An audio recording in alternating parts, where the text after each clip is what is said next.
Il-paċi magħkom. Nagħtikom merħba u nistidinkom tibqgħu magħna għal dawn it-3 kwarti li ġejjin. Hekk illum lejlit il-milied u s-soltu bħal din il-lejla aħna nkunu qed nakkumpanjaw lil Ġesu Bambin fit-toroq tal-ibliet u l-ħula tagħna, id-demostrazzjoni hekk jew kif nafu aħjar il-proċessjoni tal-Bambin. Din is-sena minħabba l-pandemija din ma tistax issir. U għalhekk sħabi u jien membri tas-soċjetà tal-mużew ħsibna biex b'mod virtwali naqsmu magħkom xi talb u riflessjonijiet hekk marbuta ma' din il-ġraja tant għażiża. Il-ħsibijiet u t-talb huma tal-fundatur tagħna, San George Preka.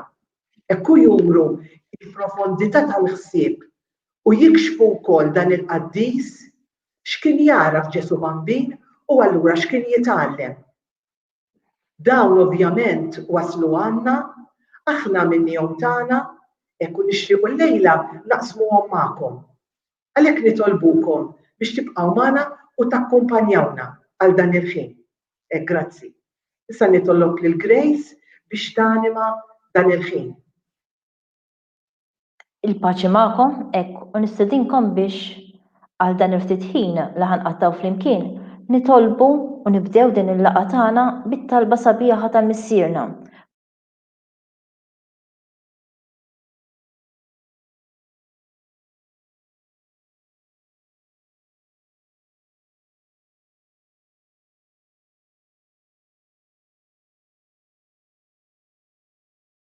Is-sema ekda fl-art. Ħobżna ta' kuljum għatina llum, aħfrinna d-nubietna bħalma naħfru l-minuħati għalina u ddaħħalniex fit-tiġrib, isseħrisna mid-deni amen. Hekk nilqgħukom magħna għal dawn dal-ftit ħin li għandna flimkien, hekk miegħi biex jaqsmu dawn il-ħsibijiet, hekk hemm diversi soċi fl-oqsma u flimkien ma' tfajliet. Hekk ħajkunu qed ukoll iwasslu l-ħsibijiet tagħhom b'mod b'sema attiv għandi lill-Emmiss Superior Ġenerali mill-qasam tal-Mużew Żurrieq, għandna lil Rita mill-qasam tal-Mużew tal-Fkura, lil Silvana mill-Mużew ta' Swatar u wkoll il-Grazzjella mill-Mużew ta' Ħażebbuġ. Hekk ma ninsewx il-ħafna minnkom li qed tingħaqdu magħna b'mod virtwali. Dawk ukoll minnkom jixtiequ jibatulna xi messaġġ jew xi kumment fuq dawk li jkunu qegħdin jisimgħu, jistgħu jagħmlu dan billi jħallu l-kummenti tagħhom fuq il-paġni ta' Facebook jew fuq YouTube comment skont fejn qegħdin issegwu dan il-programm. Hekk propju biex nibdew hekk ejjew ħalli nisimgħu song sabiħa ħafna hekk li f'dan iż-żmien hekk tgħin aktar nirriflettu. Is-song Ninġabru Nsara li ħad tkun qed titkanta propju mit-tfajliet tal-qasam ta' Witilgħajn. Nisimgħuha flimkien.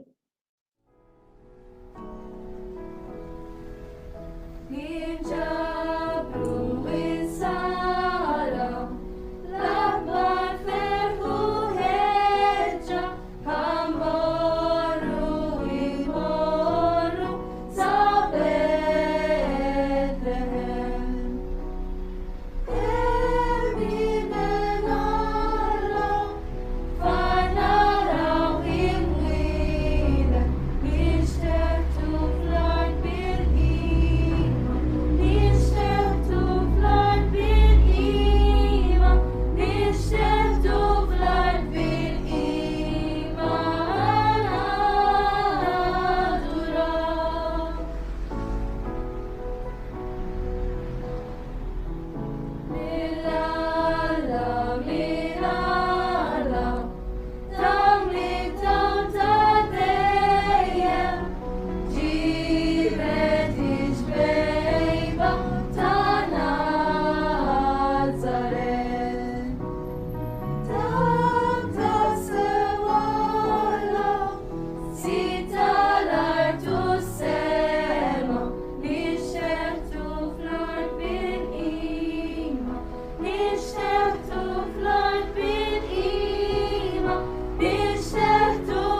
Aħna nafu li l-fundatur tagħna Don George kellu mħabba kbira lejn dan il-misterju tal-inkarnazzjoni, jiġifieri li l-iben Alla sar bniedem bħalna. U għatant kien iħobb dan il-misterju li rrid li mhux hu biss jaqsam din l-imħabba, imma rrid jaqsam din l-imħabba tiegħu l-ewwel nett magħna membri tas-soċjetà tiegħu. Però rrid ikompli jaqsam din l-imħabba man-nies tal-pajjiż kollu. Tantu hekk li huwa xtaq li kull tifel u tifla li jattendu fl-oqsma tagħna ikollhom bambin jew presepju fid-dar tagħhom. Allura kien jixtieq li aħna bħala membri tas-soċjetà fi-żmien tal-milied li tfal intuhom bambin jew presepju biex hekk l-ispirtu tal-milied jidħol fid-dar ta' kull membru li jattendu fis-soċjetà. Barra minn hekk huwa meta beda jinduna li ġo Malta bdiet tieħla l-idea tal-Christmas tree li tixel wara t-tieqa, rrid li anki l-bambin jibda jixel wara t-tieqa. Allura ordna bambin sabiħ kbir għamel maxtura tal-qasab u poġġih wara t-tieqa tiegħu biex min jgħaddi jkun jista' jara dan il-bambin jixel. Barra minn hekk fid-dar tiegħu kellu wkoll presepju li kien jarbaħ kull sena. Kien idaħħal lin-nies, jurihom dan il-presepju u jieħu gost jispjegalhom ikellimhom fuq dan il-misterju kbir. Il-fatt għal Don George il-fatt li Ġesu sar wieħed mill-aħwa tagħna kienet xi ħaġa kbira wisq. U soċja li qiegħed mitħla tal-fundatur hekk qalt li minux għal Don George meta kien jitkellem fuq din ħaġa kien jgħid u Ġesu sar wieħed mill-aħwa tagħna. U Don George hawnhekk kien jikfi. Deskemm kien jemozzjona ruħu bl-imħabba u l-gratitudni lejn Ġesu. Sa nixtieq nistieden lill-Abigail biex tibdilna l-kummenti tagħha fuq Don George u l-Verbum Dei.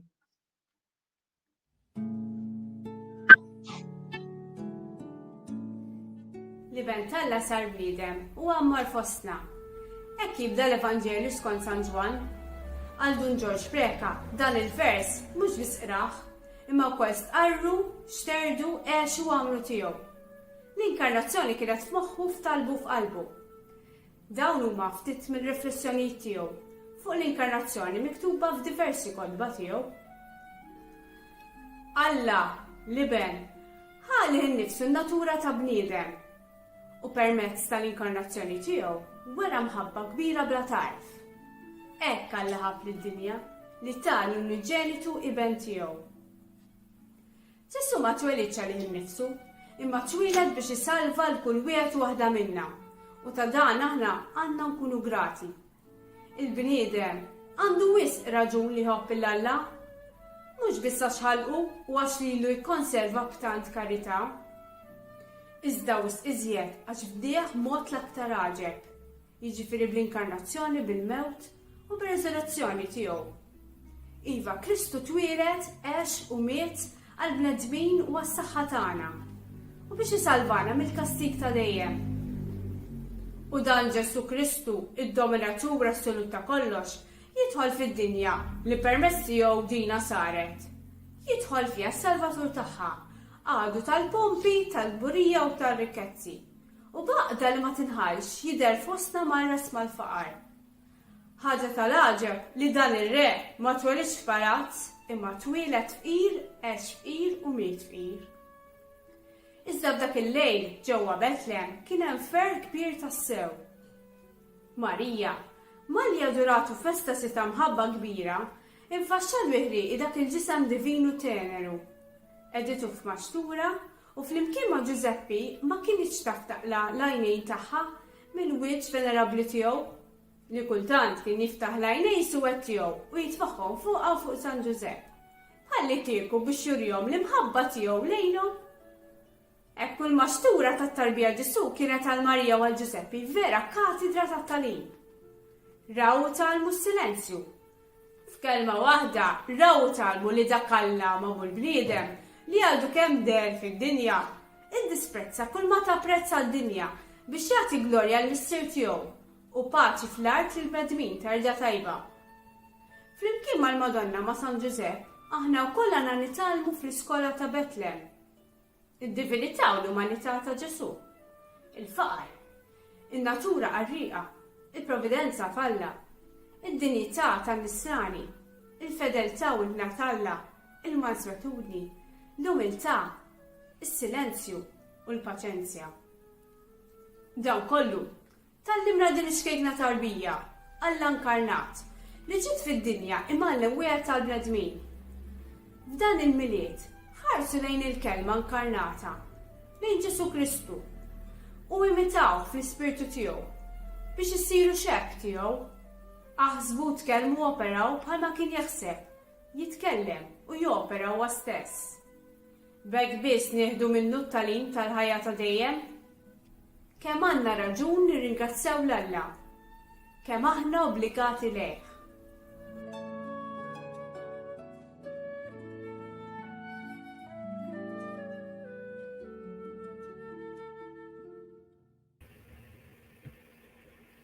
Kemm tispikka fil-kitbiet ta' San George Preka l-imħabba kbira li kellu lejn dan il-vers.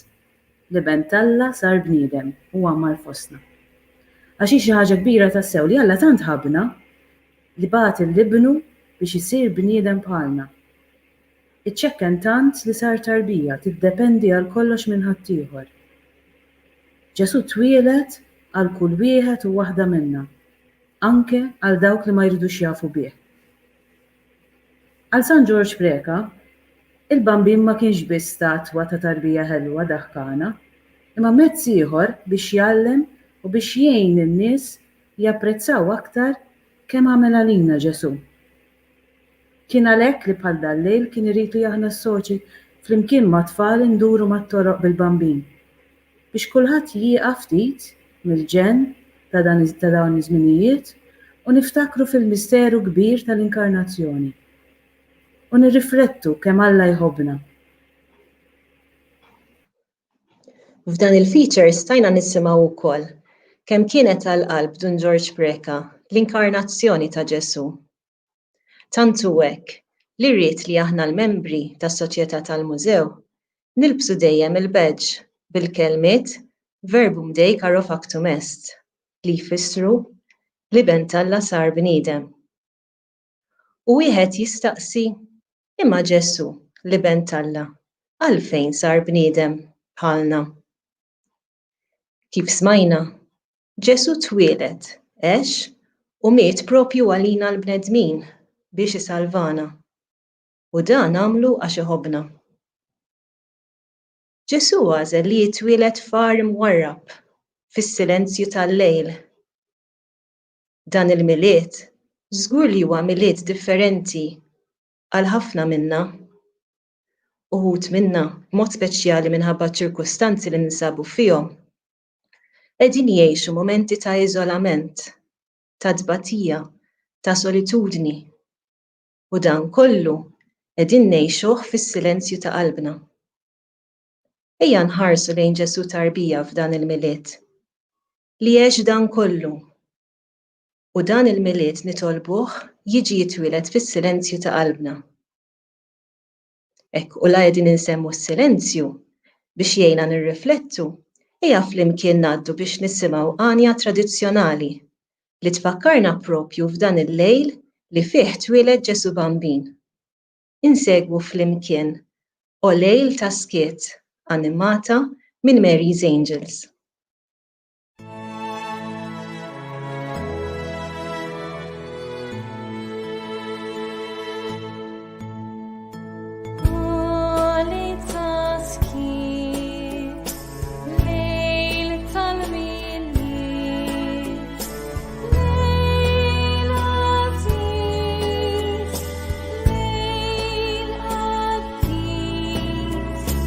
Down at his side.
Wara li rajna xi tfisser it-tarbija ta' Bethlehem George, niltaqgħu ma' tfal u tfajliet ser jgħidulna għal Ġesu u xi tfisser għalihom illum. Ejja naraw xi jgħidulna flimkien.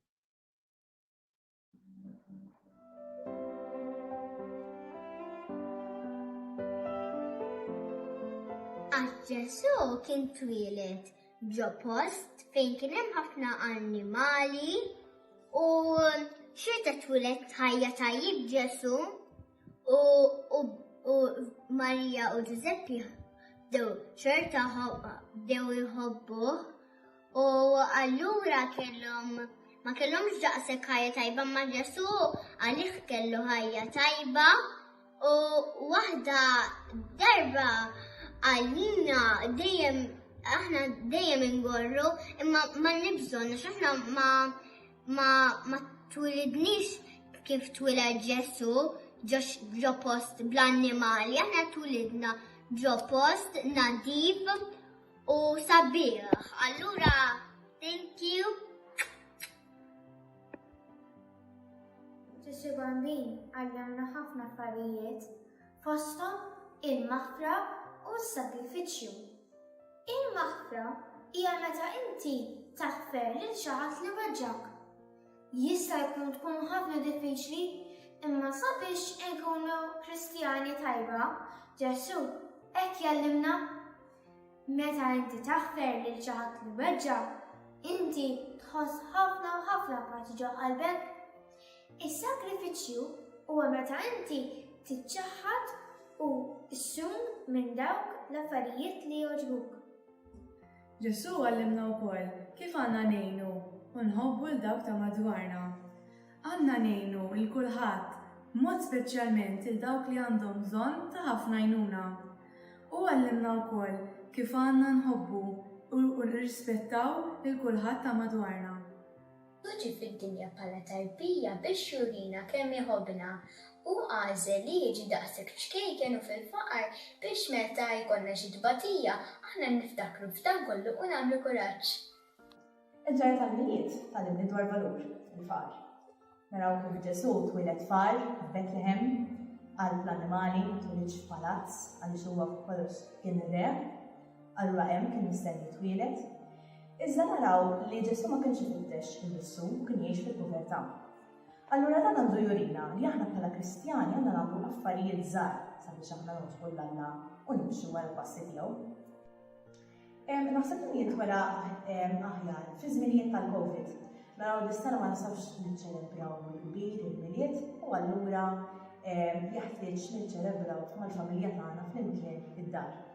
Allura importanti li nagħmlu dan u ovvjament inżommu lil Ġesu fiċ-ċentru ta' ħajjitna. Il-miliet għalija huwa żmien ta' fer fejn ingħaqdu bħala familja waħda. F'dan żmien niċċelebraw meta Alla tagħna l-ikbar rigal li huwa ibnu stess. Il-bambin twieled f'maxtura fil-faqar. Dan jallimna biex napprezzaw dak kollu li għandna mhux dejjem nixtiequ affarijiet materjali.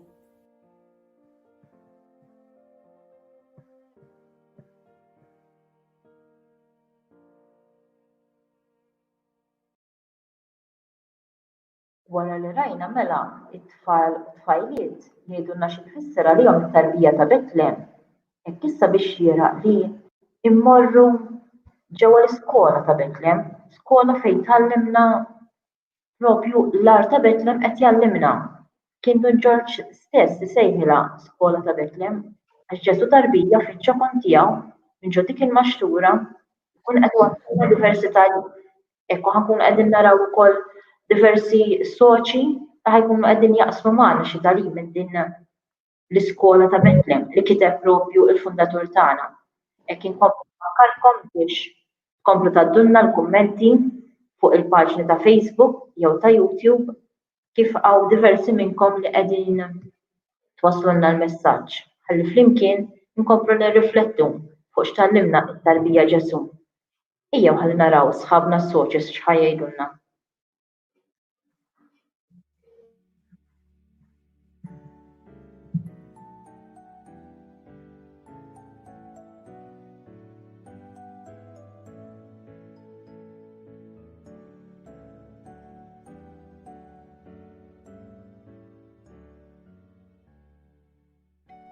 F'dawn iċ-ċirkustanzi tal-pandemija, inħares lejn Marija u Giuseppi f'dak is-silenzju. Min jaf kemm għaddewkom ħsibijiet sakemm rajtu l-tarbija Ġesu f'idejkom. Fiskiet tisimgħu il-kummenti tan-nies u ma ssibu refuġju minn ħadd. Tant li qalulkom m'hawnx post għalikom. Min jaf x'ħassejtu f'qalbkom u jien Ġesu qed tisma' kollox mill-ġuf safi ta' Marija. Tisma' u tibqa' siket sakemm fl-aħħar tisma' l-leħen ħlejju ta' xi ħadd li ħenna likom u offrilkom art tal-annimali. U Marija u Giuseppi jaċċettaw u hemm f'dak iskiet twelid int.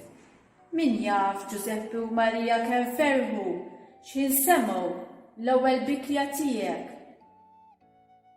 Mhux taf xejn li l-Papa Franġisku iddedika din is-sena Giuseppina? Mulej, għenni naċċetta l-ferħ u jżommi skiet f'qalbi dan il-miliet. Grazzi Ġesu. Alla hu omnipotenti, jiġifieri jista' jagħmel kollox. Imma b'daqshekk Ġesu twieled ġo qar tal-annimali. Propja twieled ġo maxtura li kienet bit-tiben, il-post minn fejn kienu jieklu l-annimali. Ġesu ma twelidx ġo xi dar komda, imdawwar bisħana tal-air conditioner jew xi heater, imma kien nieqes minn kollox. Ġesu għamel li jiena ma nintrabat qatt mal-ġid ta' din id-dinja. Ġesu tarbija jallimna spiritu ta' faqar, li nkunu kontenti b'dak li għandna. Kif nafu t-tarbija Ġesu, lanqas l-affarijiet l-essenzjali ma kellu meta twieled u aċċetta li jitwieled tfal tal-annimali. Il-faqar spiritwali jgħinna biex ma norbtux qalbna ma dak li għandna u hekk ikollna l-paċi interna. Ejja ma nħallu lil ħadd u lil xejn joħdilna l-paċi ta' qalbna. Ġesu bambin jallimna li dan l-ispirtu ta' faqar jgħinna wkoll biex inżommu relazzjonijiet tajba ma' dawk ta' madwarna. Mela ejjew nitolbu lil Ġesu bambin jagħtina l-qawwa biex ma norbtu qalbna ma' ħadd u ma' xejn. Mhux faċli, imma bil-għajnuna talla naslu. Nibqgħu nippruvaw kuljum. Mit-tarbija Ġesu, illum nitgħallem il-Babba. Għax imħabba kbira tagħna għalina l-bnedmin, dejt it-twiel tajb li Ġesu. Din imħabba aħna nistgħu biex ngħixuha fuq l-eżempju ta' Kristu. Marja Teresa tgħid l-importanti mhux kemm dawn l-affarijiet, imma kemm tpoġġi mħabba f'dak kollu li tagħmel. Dan ifisser li l-imħabba li tinpoġġuha f'dak kollu li nagħmlu, anke fl-affarijiet żgħar ta' kuljum. Eżempju b'istima jew tislima. Inkun qed ngħix imħabba meta minn dak li nagħmel impoġġi attenzjoni u rispett lejn oħrajn. Meta ukoll huma egoiżmu. Xi ħaġa importanti ħafna hi li ma nġudikawx. Marja Teresa tgħid meta tiġġudika persuna ma jibqalekx minn imħabba. Bi ftit sforz u attenzjoni propoġġu l-imħabba anke fejn m'hemmx imħabba, fejn nsibu l-imħabba.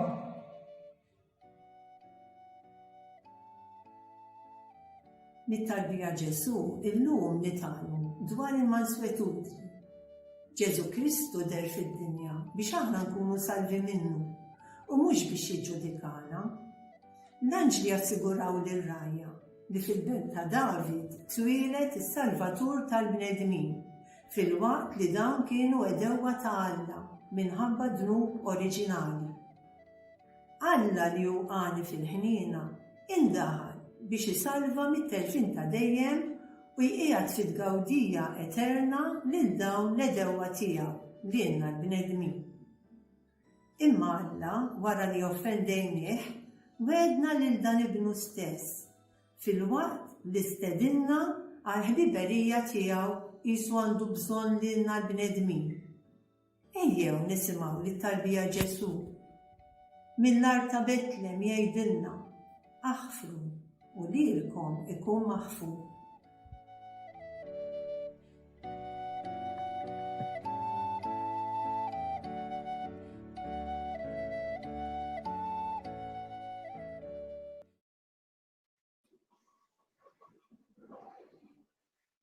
Qed jibatulna diversi kummenti u ta' dawn nirringrazzjawkom tal qed ħalluna nidħlu ġo darkom u naqsmu magħkom dawn il-ħsibijiet.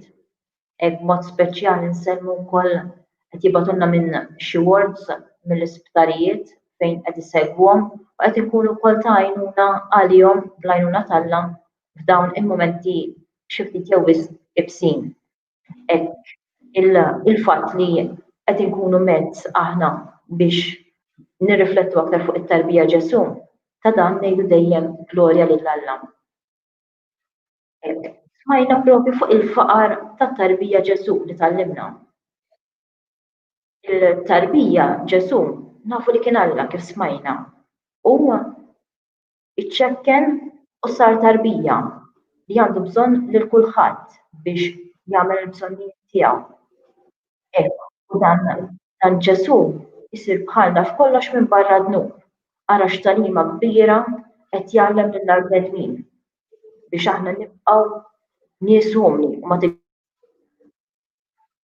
tidrilniex. L-istess ħin ukoll meta qed nitkellmu fuq il-faqar, hawnhekk qed naraw ukoll li mhux biss faqar materjali, għax forsi għall-grazzja tal-ħanin Alla b'xi mod jew ieħor għaddejjin, forsi b'aktar diffikultajiet mis-soltu imma b'xi mod għaddejjin. Hekk, imma għandna bżonn ukoll nefhmu naqra iżjed xi tfisser faqar mill-idejat tiegħi li jien ma nkunx marbuta mal-idejat tiegħi, li nkun kapaċi nċedi biex inħalli l-paċi madwari, li jien ma nkunx dejjem irrid tiegħi biss, imma naħseb ukoll f'ħadd ieħor. Hekk, meta jien nitgħallem anke għal ġid tal-komuni tal-grupp inċedi idejat tiegħi, inkun qed nispiċċa biex inħalli lil Ġesu jitwieled ġewwa dak il-grupp.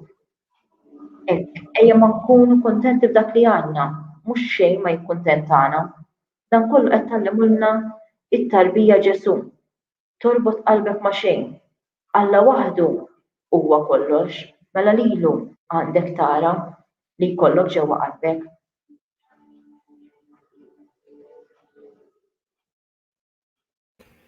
Meta nħares lejn il-ġrajja tal-miliet, personalment niftakar fil-paċenzja li kellu Ġesu bambin. Għażel li jissapporti il-kesħa u l-bart, l-ambjent tal-ar bil-rwejjaħ tiegħu, it-tingiż tat-tiben, u dan kollu huwa xi ħobbna. Din is-sena, forsi aktar minn żminijiet oħra, nistgħu nifhmu ftit anke aħna, għaliex ukoll qed ikollna nieħdu ħafna paċenzja għax inħobbu. Qed ikollna nieħdu paċenzja li forsi ma nistgħux niċċelebraw il-festi kif aħna mdorrijin. Li se jkollna forsi niċċaħdu milli niltaqgħu mill-qraba tagħna għax inħobbuhom u rridu nipproteġuhom. Nieħdu paċenzja bil-prekawzjonijiet li rridu nieħdu.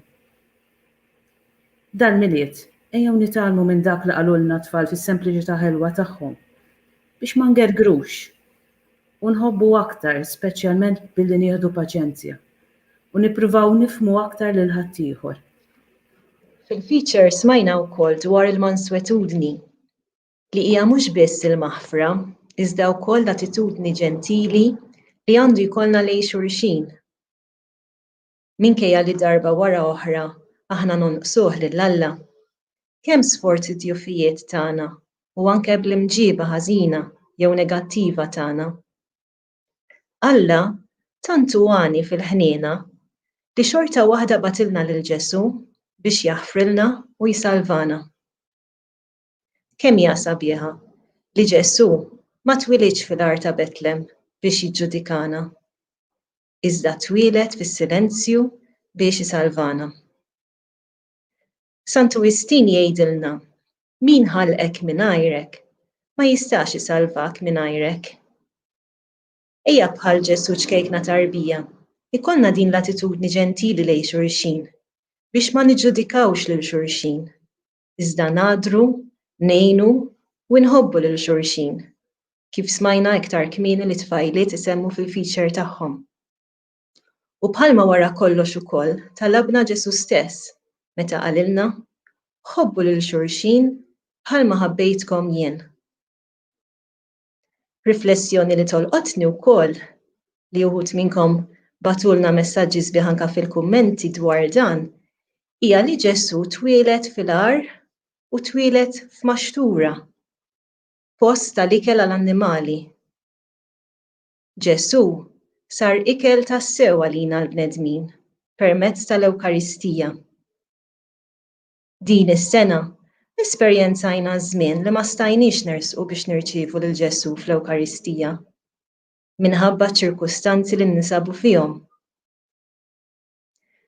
Nistaqsi, issa, kemm qegħdin induru għal dan l-ikel spiritwali li nirċievu mingħand Ġesu tarbija fl-Ewkaristija? Ejja f'dan iż-żmien diffiċli li d-dinja u aħna lkoll għaddejjin minnu. Kemm għax hemm min minna li jkun marad bil-COVID, kemm għax hemm ħafna nies li qegħdin jgħixu l-momenti tal-kwarantina u kemm min għax qed jgħix b'ċerta biża' u forsi inkwitat anke minn nies li jaf jew membri tal-familja li għaddejjin ukoll qed jesperjenzaw dawn il-momenti diffiċli. Ejja nersqu biex nirċievu lil Ġesu fl-Ewkaristija u ndawru ħarsitna lejn din it-tarbija infisqija f'maxtura u nitolbuha titfa' l-ħarsa tagħha fuqna u tħarisna u timla l-qlub tagħna bl-imħabba u l-paċi li jaf joffrilna biss Ġesu ċkejken tarbija. Hekk wara dawn il-ħsibijiet ma nistgħux ma ngħaddux issa għal xi ħaġa tradizzjonali tagħna l-Maltin. Ma jistax jiġi milied fejn ma nisimgħux il-priedka tal-milied. Hekk din hija proprju drawwa li bdiet fis-seklu 19. Hekk fejn normalment dejjem kienet issir minn tifel. Hekk meta kien jasal fuq il-pulptu biex ikun jista' jibda din il-priedka tiegħu qabel il-quddiesa ta' bil-lejl. Hekk kien jibda proprju bil-kliem dak iż-żmien kien jibdihom bil-Latin u mbagħad ġiet bil-Malti se nagħtikom aħbar ta' ferħ. Hekk għax proprju din l-istima tfakkarna fl-aħbar ta' ferħ li xandru l-anġli lir-rajja meta qalulhom li ħajwaslulhom it-twerid ta' Ġesu Bambin. Għalhekk ejjew aħna lkoll nissimgħu din l-aħbar ta' ferħ li ħajwaslulna Kaja Vassallo u Kejli Emanuele mill-qasam tal-Mużew tal-Kura.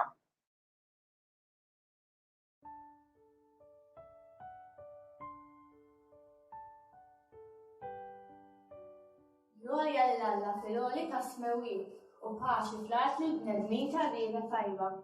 Il-paċi, kemm għandna bżonna illum din il-kelma ixar il-television, il-radju u l-kompjuter. Fittex fuq il-mobile, ma tara xejn li bġnus aljenati u medija bihom infushom. Fil-waqt li d-dinja madwarhom kull xi ġenar, imma llum it-tarbija ġobetilna ferħ kbir mimli paċi. Il-paċi li għandna l-anġli fuq dak l-ar ta' Betlem fejn ġu maxtura twieled is-Sultan tal-Paċi, imdawwar minn Marija u Giuseppi, il-familja Nisranija. X'ġenerożità wera magħna Ġesu Alla ġew maxtura li tfisser post fejn l-annimali kienu jieklu. Iva, il-bambin twieled biex aħna nduqu minn din il-paċi smewija. U marru jisru l-ewwel ir-rajja, nies komuni, nies bla pretenzjoni, nies ta' fidi, nies mimlija mħabba, li mħabba jtixraq qlubna, li mħabba jtellef il-gwerer, il-mibeda, il-biki u l-inġustizzja. Dakinhar dak il-art, il-fanata l-imħabba xer fuq id-dlam li kien hemm barra l-art. Xer biex ma jitlafa qatt. Mhux bis-saħħa tal-interconnector tal-paneli solari jew tal-power station ta' fux, imma bil-qawwa ta' Ġesu Bambin. Kemm għandna bżonn nixerru l-mħabba qalb il-familji tagħna, qalb il-ħaddiema tagħna, qalb id-differenzi ta' bejnietna, qalb il-ġens Malti biex mill-ġdid isib lejn tas-sew f'qalbu. Lilin mir-reba tal-flus u l-poter li kien mill-ġdid niftħulu fjerna l-bambin biex jixer fina l-paċi u l-imħabba li tant għandna bżonn. U slaten maġi marru jaraw u jqimu lil dan is-Sultan tal-Umità. Għax il-bambin ma kellux frontieri, ma kellux preġudizzi u preferenzi, il-bambin ġi għal kulħadd. M'hemmx ġilda, kulur, twemmin u ħaġa oħra li noħolqu biex ninfirdu minn xulxin. Aħna wkoll aħwa fi Kristu. Ejja niċċelebraw il-milied.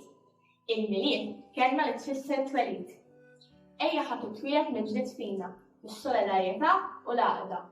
U nibdew minna nfusna, fil-familja, fil-skola, fuq ix-xogħol, fil-pajjiż, l-Ewropa u fid-dinja. Ejjew nkun dik ix-xema ta' tama għall-bidla li ħakimna. Ejjew naraw il-miġi tal-bambin ma kienx ta' xejn.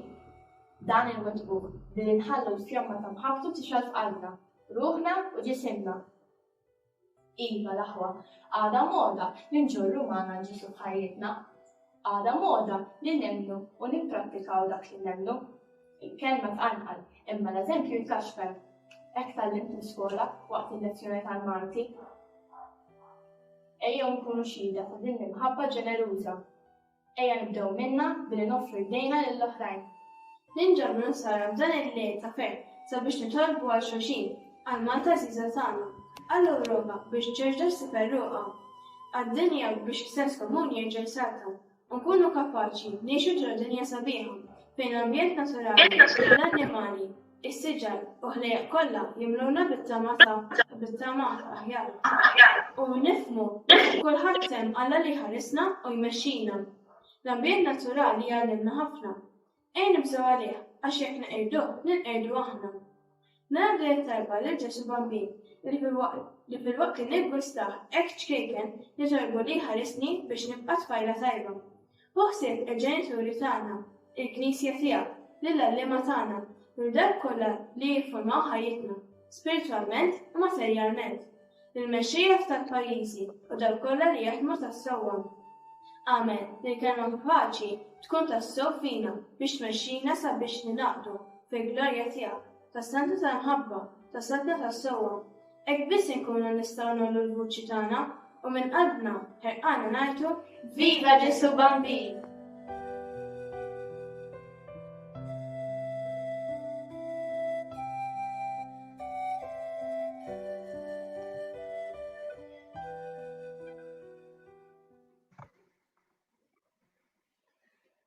Hekk inkomplu nirringrazzjahom tal-kummenti kollha li qegħdin tibagħtu u tal-li qed tħalluna nidħlu ġo darkom u naqsmu magħkom ir-riflessjonijiet tal-fundatur tagħna Don George Preka.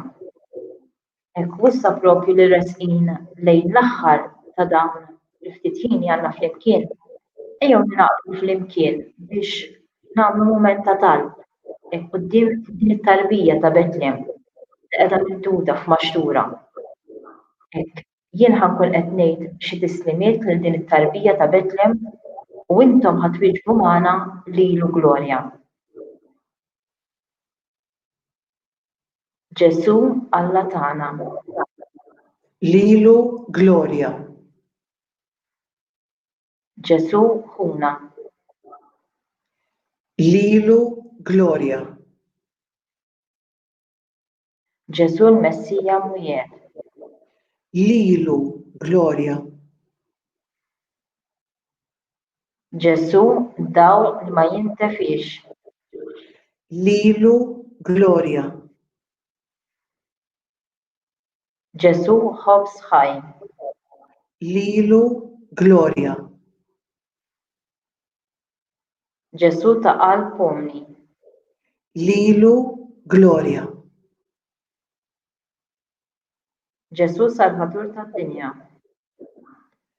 Lilu glorja. Ġesu tabib tagħna. Lilu glorja. Ġesu ħabib tagħna. Lilu glorja. Ġesu feddej tagħna. Lilu glorja.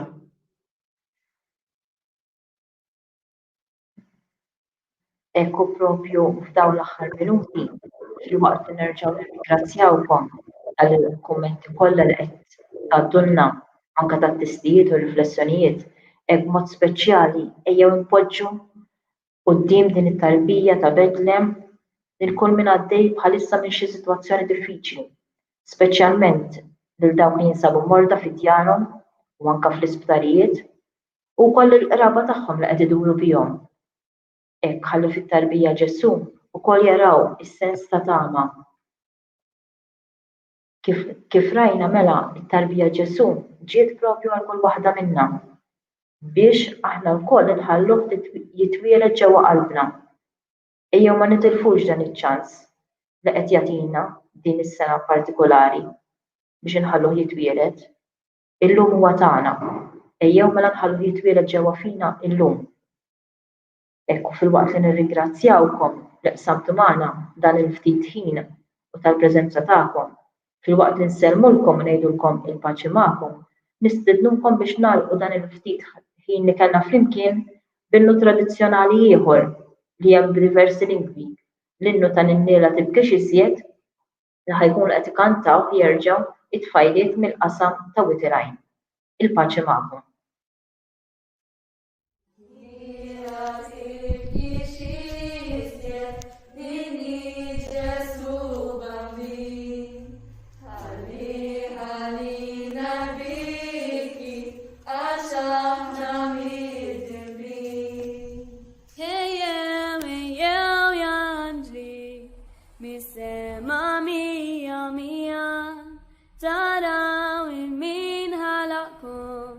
Bambin ġewwa l-fisqija. Ninniela tibkix iżjed, Ninni Ġesu bambin. Ħallina l-biki għax aħna mid-dembin. Ejjew taraw b'għajnejkom lil-Alla kbir ta' ħnina. Bambin sabiħ u ħelu, in-Ninni ġol bennina.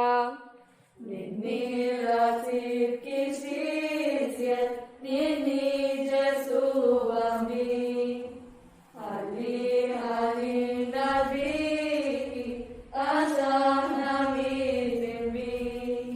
Ejjew waraw warajja, f'kemm faqar f'kemm batija, is-sita kollox twilet bina Alla il-Messija. Ninniela tibkix iżjed, Ninni Ġesu bambin. Ħallina l-biki għax aħna mid-dembin. Ejjew barra tad-dinja, ejjew mingħajr burija, araw kif Alla signa, iċ-ċekk kemm sar tarbija. Ninniela tibkix iżjed, Ninni Ġesu bambin. Ħallina l-biki għax aħna mid-dembin. Sar bniedem sar tarbija biex jiġbed il-qlub tagħna, biex bl-aqwa ġid tas-sema għenjin bla qis jarana. Ninniela tibkix iżjed, Ninni Ġesu bambin.